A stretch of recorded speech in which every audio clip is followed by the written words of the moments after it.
नमस्कार, मैं doctor SP. Tiwari. आज बात करेंगे एक स्लीप डिसऑर्डर के बारे में, इंसोम्निया। इंसोम्निया यानी अनिद्रा, नींद का ना आना। क्या आप भी नींद ना आने की वजह से परेशान हैं? क्या आपको काफ़ी लेट नींद आती है?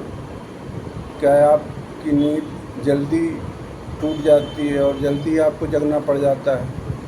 क्या आपकी नींद बीच बीच में डिस्टर्ब हो जाती है?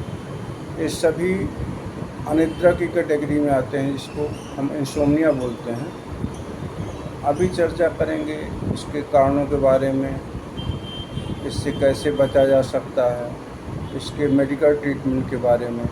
ये सभी जानकारी इस वीडियो के माध्यम से देने की कोशिश करेंगे। जब भी आप ये सोचते हो कि आपकी नींद पूरी नहीं हो पा रही, आप अच्छे से नहीं सो पा रहे हो, आप पर्याप्त नहीं सो पा रहे हो, तो इसको इंसोम्निया की कैटेगरी में लिया जाता है। वर्ल्ड में लगभग 10% पब्लिक ऐसी है जिनको नींद में किसी न किसी तरह की बाधा आती रहती है।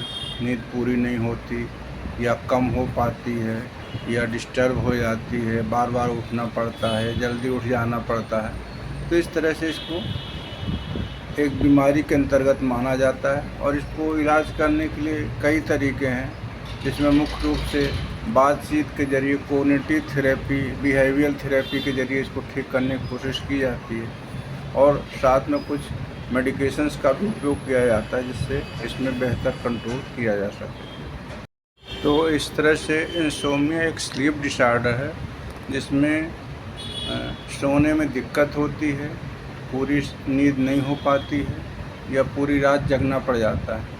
कुछ लोगों के लिए इंसोम्निया हल्का इनकन्वीनियंस हो सकता है, लेकिन कुछ लोगों के लिए बहुत बड़ी कंसर्न हो सकती है और इसका इलाज ज़रूरी हो जाता है, क्योंकि उससे उनकी पूरी रूटीन ही डिस्टर्ब हो जाती है। तो इसके बहुत सारे काजेज हैं, उनको बिंदुवार बात करते हैं। लगभग 1/3 लोगों को इंसोम्निया के सिम्टम्स रहते हैं और लगभग वर्ल्ड में 10% लोग लॉन्ग टर्म इंसोम्निया से प्रभावित हैं। इस तरह से नींद की ना आने को स्लीप डिप्राइवेशन कहते हैं और इनसे बहुत सारे सिम्टम्स हो सकते हैं, जिनका इलाज संभव और इनको बेहतर ढंग से उपचार किया जा सकता है। इंसोम्निया के लक्षणों में कमजोरी का लगना,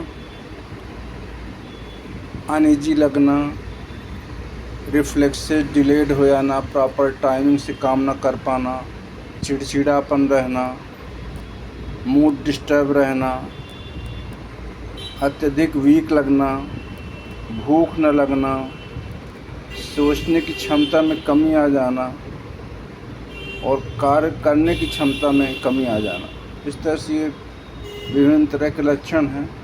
सिर में दर्द बना रहना, डिस्टर्ब फील करना, ये सभी नींद ना आने के कारण होने वाले लक्षण। ऐसे वर्किंग बहुत ज़्यादा प्रभावित, दिन भर सुस्ती लगते रहना, दिन भर मरीज सोता रहता है, डे टाइम स्लीपीनेस, क्योंकि नींद रात में आती नहीं तो दिन में थोड़ा थोड़ा झपकी जैसे आती रहती, तो काम बहुत ज़्यादा प्रभावित हो जाता है। नींद से संबंधित लक्षणों में trouble in falling sleep, then waking up in the middle of the night but falling back sleep most common, बीच बीच में रात में जग जाना और फिर से सोना, फिर जग जाना, इस टाइप से। Then waking up too early without being able to fall back sleep, early morning में उठ जाना, feeling tired, unwell, sleepy feel करना, delayed responses, reacting too slowly when you are driving disturb रहना, मेमोरी इशू रहते हैं बहुत सारे, slow thinking, confusion, trouble in concentration, irritability, severe headache. तो इस तरह से ऑलमोस्ट सभी रूटीन डिस्टर्ब हो जाता है और वर्किंग काफ़ी डिस्टर्ब हो जाती है, स्लो वर्किंग हो जाती है और अनप्लीजेंट वर्किंग रहती है। नींद ना आने का क्लियर कट कारण पता नहीं चला, लेकिन बहुत सारे ऐसे कारण हैं जिसकी वजह से नींद नहीं आती और या तो उसके कारण हैं या वो कंट्रीब्यूट करते हैं इंसोम्निया को। इसके बारे में डिस्कस करते हैं। तो ये कारण हो सकते हैं। नंबर 1, हार्मोनल चेंजेज, जैसे प्रेगनेंसी, मेनोपॉज, ये दोनों ही कंडीशन में नीड डिस्टर्ब हो सकती है। देन मेंटल हेल्थ कंडीशंस, बहुत सारे ऐसे मेंटल पेशेंट्स रहते हैं जिनकी नीड डिस्टर्ब रहती है, डिप्रेशन में, एंजाइटी में, पैनिक डिसऑर्डर्स में, साइकोसिस में, इन सभी बीमारियों में लगभग नींद में डिस्टर्बेंसेस होते हैं। फिर कुछ लाइफ के सर्कमस्टांसेस ऐसे बन जाते हैं, स्ट्रेसफुल सिचुएशंस, किसी की डेथ हो जाना, कोई अप्रत्याशित घटना घट जाना, ये सब चीज़ें, एग्जामिनेशन फेल्योर, जॉब्स इनसिक्योरिटी, इस तरह से बहुत सारे ऐसे लाइफ के सर्कमस्टांसेस रहते हैं जिससे नींद डिस्टर्ब होती है। Then life changes, jet lag and adjusting to new work schedule, उसमें भी डिस्टर्ब होता है। Night shifting can be factor. Then long term changes like moving to a new home, इससे भी नए घर में जाने से भी कुछ दिनों तक नींद डिस्टर्बेंस रहता है। तो इस तरह से बहुत सारे फैक्टर्स हैं जो नींद को प्रॉपर नींद आने में डिस्टर्ब करते हैं। कई बार अल्कोहलिक्स में भी नींद डिस्टर्ब होती है। ड्रग एडिक्ट्स में, स्लीप, यदि आप लाइट स्लीपर हैं, कम निद्रा लेने वाले व्यक्तियों में से हैं, तब आपको इंसोम्निया ज़्यादा प्रभावित करता है। यदि आपके घर में सेफ्टी नहीं, सिक्योरिटी पॉइंट ऑफ व्यू से डिस्टर्ब है, घर में डेली वायलेंस, एब्यूज़, ये सब चीज़ें होती रहती हैं। एंड यदि आपको नींद से डर लगता है, कई बार आपको नींद के समय में नाइटमेयर्स आना, नॉक्टर्नल पैनिक अटैक्स आना, इससे भी नींद डिस्टर्ब होती है। नींद का ना आना कई बार बहुत सारी चीज़ों को बढ़ा भी देता है, जैसे depression, anxiety, BP, high BP कर देना, बीपी बढ़ा देना, हार्ट अटैक का आ जाना, स्ट्रोक्स आ जाना, obstructive sleep apnea, type 2 diabetes, obesity and psychiatric problems, इन सभी में नींद ना आने की वजह से कंडीशन और वर्सन हो जाती है। इंसोम्निया की जांच के लिए क्लिनिकल हिस्ट्री के अलावा sleep apnea testing, actigraphy, multiple sleep latency test, polysomnography, CT scan इत्यादि टेस्ट किए जाते हैं, जिससे उनके अंडरलाइंग काज का पता लगाया जा सके।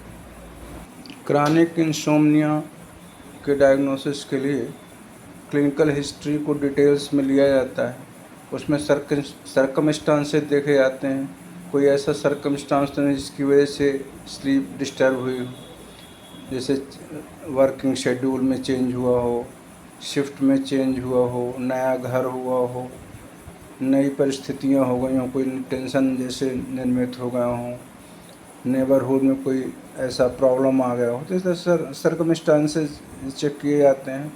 देन फ्रीक्वेंसी, कितनी फ्रीक्वेंसी है, वीक में कितनी बार ऐसी घटना होती, डेली होती, twice weekly, once weekly. Then for how long, duration कितनी दिनों तक से है ये, it last for at least 3 months, 3 month से ज़्यादा समय का ड्यूरेशन होने पर इसको क्रॉनिक इंसोम्निया लेबल किया जाता है, जिसके लिए फिर प्रोलॉन्ग ट्रीटमेंट की आवश्यकता पड़ती है। Then how is it treated, कैसे ट्रीटमेंट करते हैं। मेन ट्रीटमेंट अप्रोच 2 हो सकती हैं, 1 is CBT, cognitive behaviour therapy, and दूसरा है medication, sleeping pills. In general your health care provider is the best person to tell you about your options and what they recommend.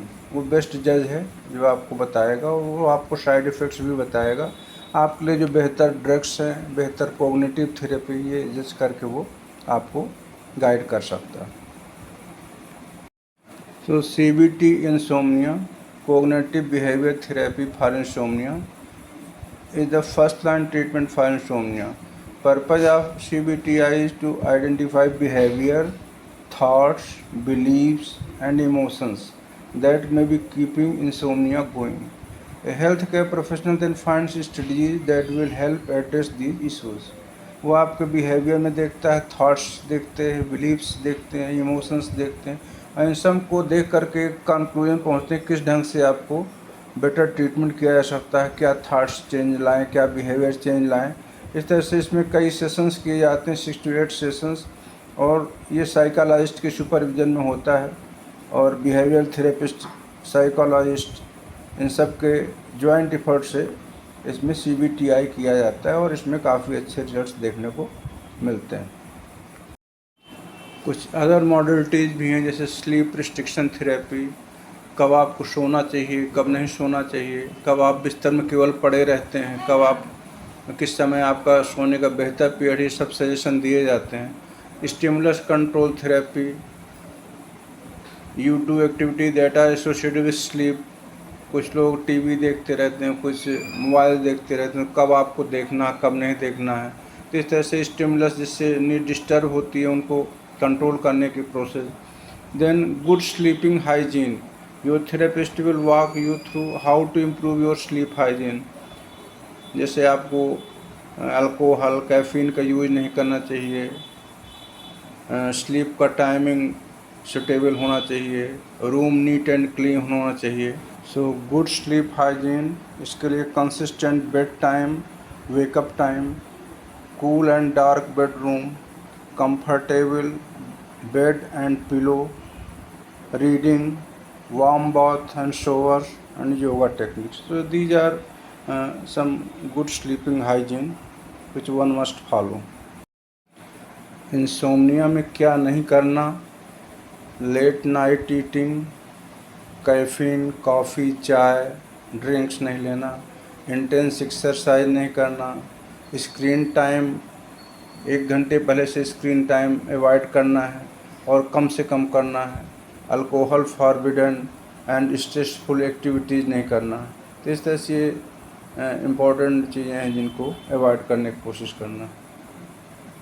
Medications में कौन कौन सी दवाइयाँ use की जा सकती हैं, ध्यान रखें ये सब बिना फिजिशियन के या साइकेट्रिस्ट के प्रिस्क्रिप्शन के बगैर ये दवाइयाँ नहीं ली जा सकती। ये just to enumerate benzodiazepines, Z category drugs, DORAs dual orexin receptor antagonist, tricyclic antidepressant and melatonin group of drugs, ये डिफरेंट ड्रग्स हैं। जोल्पिडेम वगैरह, जोल्पिडेम 5-10 इनिशियली स्मार्ट डोज से यूज करके फिर डोज बढ़ाया जा सकता है। उसके साथ में मेलेटोनिन का भी उपयोग किया जा सकता है। मेलेटोनिन सेपरेट भी दी जा सकती है। इसको क्रॉनिक इंसोम्निया में यूज किया जाता है।